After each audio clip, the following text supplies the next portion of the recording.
Assalamu alaikum, bismillahirrahmanirrahim. This is Dr. Elsa. I wanted to take a second and speak to you all about something very important to me. I've been sort of writing about this, but I feel I needed you to hear a version of this from my voice. So I'd like to speak to you about online engagement. This year I had left Facebook. And my account is still there, but I won't be posting there anymore at all. But I will be posting here on Instagram. The one thing that will change is the community who gets access to my account, basically. I've tried doing this video many times already, and this isn't going to be perfect, but I found myself, while attempting to do this video, getting emotional, getting very sad or angry or infuriated, which is all very understandable. I have to cut myself some slack, but if you could just sort of stick with me and be patient and kind of hear me out here, I'd really appreciate that. I feel as the year is ending now, I sense a calmness, I sense a bit of a hope, forward-looking kind of mentality. So I really appreciate that growth that I'm recognizing within me, and I feel I can articulate things a little better as well. So as you can see, I have cut down my profile significantly on Instagram as well, and so I'm not exactly sure who will see this video, but I'll post it on YouTube as well because I do think that the content of it may be important. Firstly, I want to just take a second and just congratulate Dr. Elsa de la Khwaja for what an extraordinary, incredible journey that you've had online for this past 2 decades. I really do have to congratulate myself. I have to advocate for myself. I advocate for the idea of advocating for ourselves.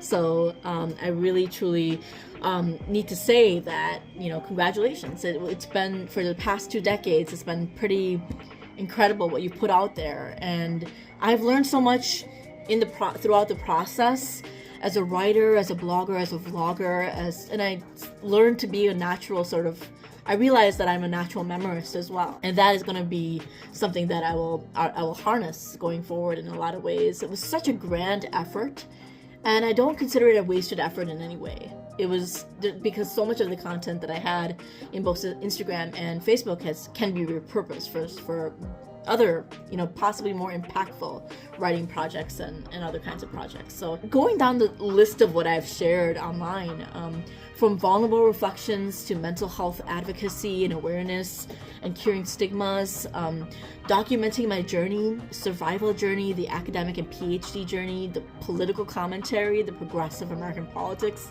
punditry that a lot of people had said was very powerful, Palestine activism, marching in the most historic marches in the nation's capital and vlogging about it, talking about it, online, unapologetically, women's rights, human rights, female empowerment, original poetry, original art and paintings, calligraphy, Arabic calligraphy, all of my writing, beyond what was written on the posts, actually on Facebook and Instagram, the 17,000 posts on Facebook and the nearly 6,000 posts on Instagram. Beyond that, the actual blog posts from the Chronicles of the Warrior Queen and my 2 newsletters, and Medium and Substack that total over 400 self-published articles online, and my fundraisers for causes like suicide prevention, the UNRWA Gaza 5K, mental health for Palestinian children, the fundraisers for my academic journey for the past 2 years, travels around the world, from the amazing Pakistan fieldwork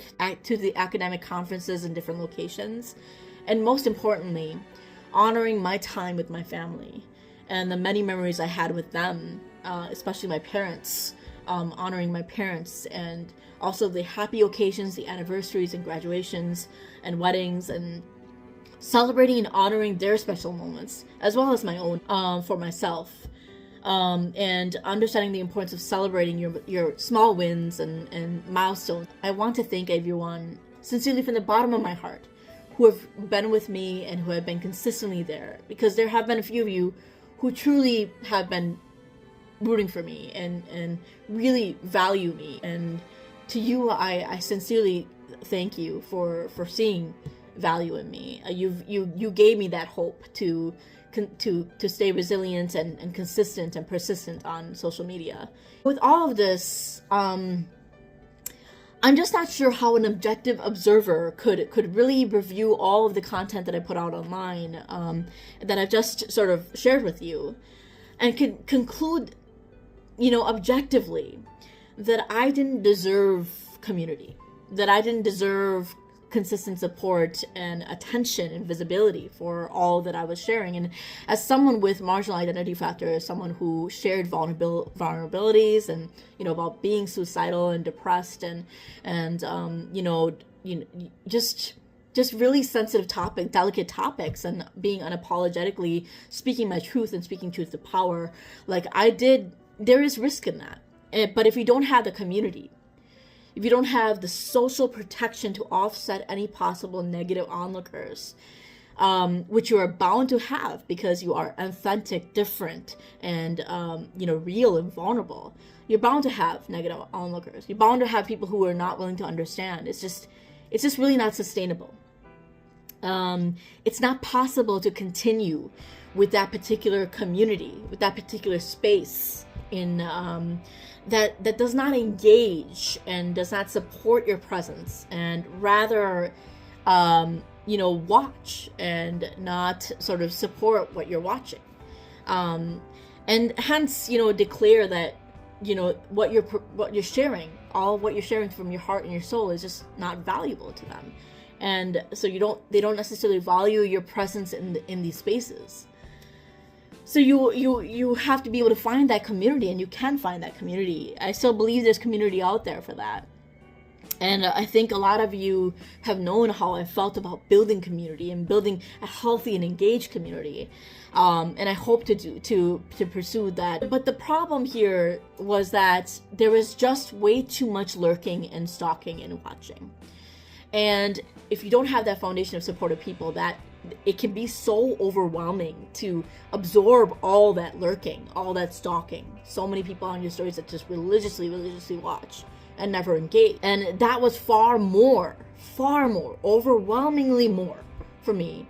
I have to say, I cannot emphasize it even more enough. Like, I'm being very honest and real here. There was so much more of that from my own community, of that stalking and lurking over actual engagement, and that is concerning. That could be concerning for anyone. It's very harmful for people with who are more vulnerable.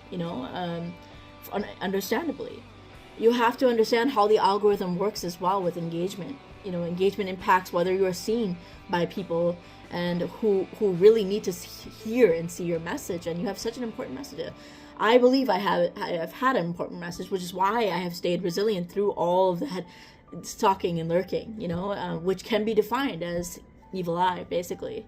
And a lot of you are really smart enough to know that the algorithm works like this. Some people really do know, and they still pursue this, even if you lay down a boundary, which I have multiple times in direct and indirect ways. I've laid down the boundary very clear that I really would, want people to stop lurking on my profile, and that is a perfectly reasonable boundary to make.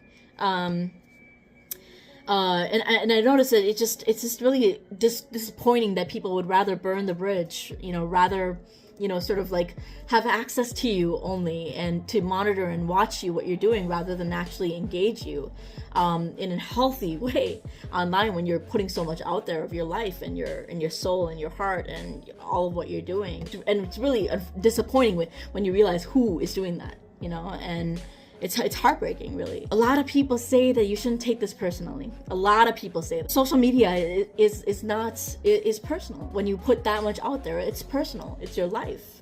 It's your identity. It's your soul. When you put a lot of that content out there, when you make the effort of putting all of that together and then make the effort of like posting it, like whether it's your blog or vlog or like it takes a lot of time and effort and energy and soul, to do something like that. It just deserves to be rewarded. So you can't tell me that I shouldn't take it personally, because based on what I've shared, how is it possible to not take that religious stalking personally? Like, just take a second, just reflect on this with me. Like I want you to just put yourself in my shoes, and going down the list of everything that I shared with you, putting in all of that heart, soul, energy, courage, intellect, vulnerability, onto the page. Can you imagine how it feels? Can you just imagine how it feels? I just really want people to reflect on that and imagine how it feels when people of your own life, people who you love, admired, and respected, who, do not see your value, do not see you're good enough to just hit the like button or share the page once in a while. I mean, the worst is people telling you that they'll share something and they don't do it. That was the worst. I couldn't respect that. It's a lot of people have done that. I just really wanted you to reflect on that and the reason why people don't engage. There are a lot of reasons why people don't engage. Everybody has their own lives, but the fact, if you're religiously stalking and lurking, that's the thing that I'm concerned about. Especially people who really should be in your corner. The evil eye is real, and I have sensed how real it truly is since I got my doctorate degree, since I celebrated my biggest achievement of my life and openly in public, on social media. And I could tell, and during these 4 years, I got exposed to jealousy in such a strong way. I get the whole, who does she think she is kind of thing. I get that, everybody has their accomplishments, everybody does great things, and, I celebrate my wins openly and publicly. I was documenting my journey, so I documented my celebration as well. And it's just, since then, I've just seen how real the evil eye truly is, and it's really, the reasons why, people have stopped engaging over time, the jealousy, the envy, the resentment, the personal insecurity, that sort of feeling of resentment, that you project onto someone else because you yourself are not doing it. You rather than being inspired by someone, you're choosing to be jealous and envious, and that positive envy, any positive envy that you may have, when I've named the injustice of evil eye, when I've named the injustice of invisibilization and erasure that it results from these kinds of emotions of evil eye, and I have blatantly and clearly, and I'm really proud of doing that. It's obvious. It's obvious that there was something festering inside that has made people stop engaging even more after that injustice is named. And I've written a lot about that. I'll write more about that in the future as well. And in a sense, there is some cowardice as well, right? I mean, not willing to stick your neck out for someone, as visible and as, honest and real and authentic and vulnerable and different. Not willing to stick your neck out for someone and support them visibly. You may sometimes, say some things on private, but never in public. And then there's the cowardice of not engaging when you see that this person is not being socially validated, by a lot of people. There's that high school popularity contest that I talk about often, that is clearly visible in social media, no doubt. And the thing is, this happens with people who have such great potential, and it's not just me, I know that, to be honest, I have not seen anybody else in my network or outside my network who has done as much as I did, or at least even a fraction of what I have done online. And I have not seen that person not have a community of support, not have enough likes on their paintings, on their artwork, on their writings, on their graphics or whatever they're creating. I have not seen those be disengaged. It's shocking the level of invisibility that I have. It's not deserving. Some people are lucky and some people aren't, and apparently I haven't struck the luck of getting the support from my community.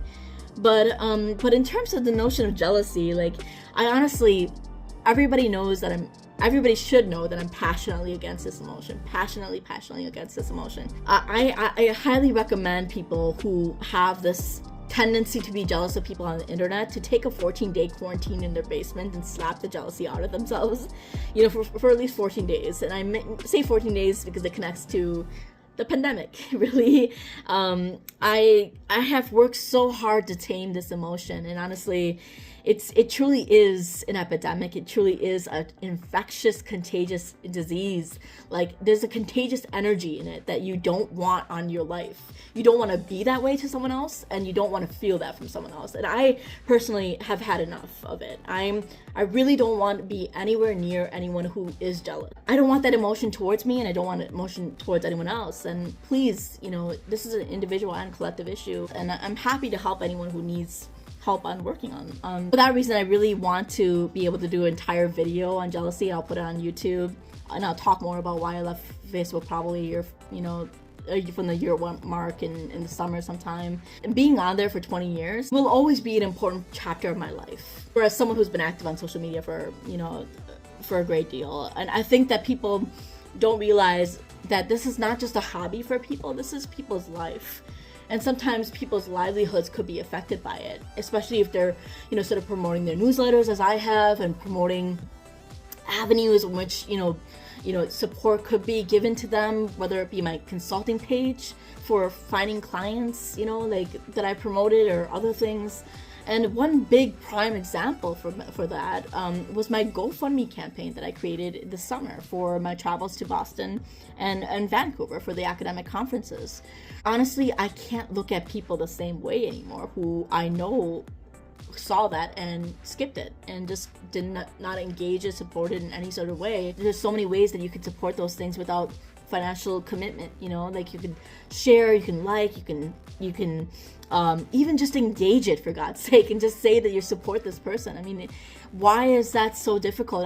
That was a clear indication to me that this person or these people do not support my dreams, or do not support me in my life, or in what I'm trying to do for my livelihood. Even I can't, like I said, I can't look at the people in the same way, because knowing that I had put that together not just for my academic dreams, but as a buffer for my livelihood while on the market, and also a message to elevate inclusive scholarship for the DEI challenges that marginalized scholars are facing, that I have faced myself. It's such a beautiful message and a beautiful idea of a community-powered campaign. And I'm going to continue to elevate that, and continue to, advocate for crowdfunding, especially for people who are in the kind of situations that I am in. It's so hard for me to believe that people in my own community would ignore something like that. It's shocking to me within my academic and professional community as well, how you could see someone struggling and not even reach out and offer support of any kind through their market search, knowing how highly qualified that individual was, choosing competition. But it shouldn't be surprising for me, really, considering my politics and how I feel about neoliberal capitalism, and how neoliberal capitalists tend to view initiatives like that. Sadly, even if you have an understanding about mutual aid and community and these crowdfunding stuff, which can be, categorized as socialist or even perfectly Islamic, you are still operating in the neoliberal culture that shames this kind of stuff, shames this kind of struggle as well, which is a topic for another time that I definitely want to go into. I just always say that we have to do better at being there for one another, really. And there was one person who responded to one of my posts talking about feeling suicidal on Facebook. And I told them, don't worry, I didn't go through with it. And they responded by asking for forgiveness for not being there and explaining to me why they couldn't be there for me. And I mean, that was just really kind of them to do that, even when they didn't have to do that. Another thing that they said was, regardless of that, I'm someone who deserves support and attention.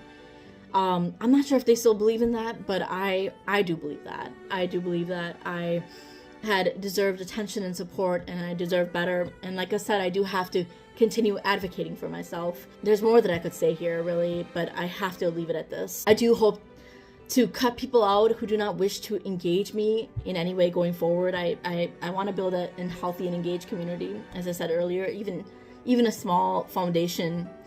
If you truly dismiss something that is important to me and you see it, and if you keep doing that repeatedly and religiously stalking, I just cannot see you as a positive presence in my life, and both online and offline. It really is that simple, and that should be understandable, really. Social media is real for a lot of people who document their lives and document a lot of their work and art that really need to be amplified. So I really hope that you could reflect on what I have said here and act differently with people in your life that are, especially indie creators that are putting their work out there and really need your support. They're really putting their heart and soul courageously onto the page. It takes a lot of courage and effort and energy. So please consider showing up and being a positive force in people's lives, especially for those who are struggling with mental, physical, emotional, livelihood challenges, or on any type of challenge, really. So you never know what people are going through.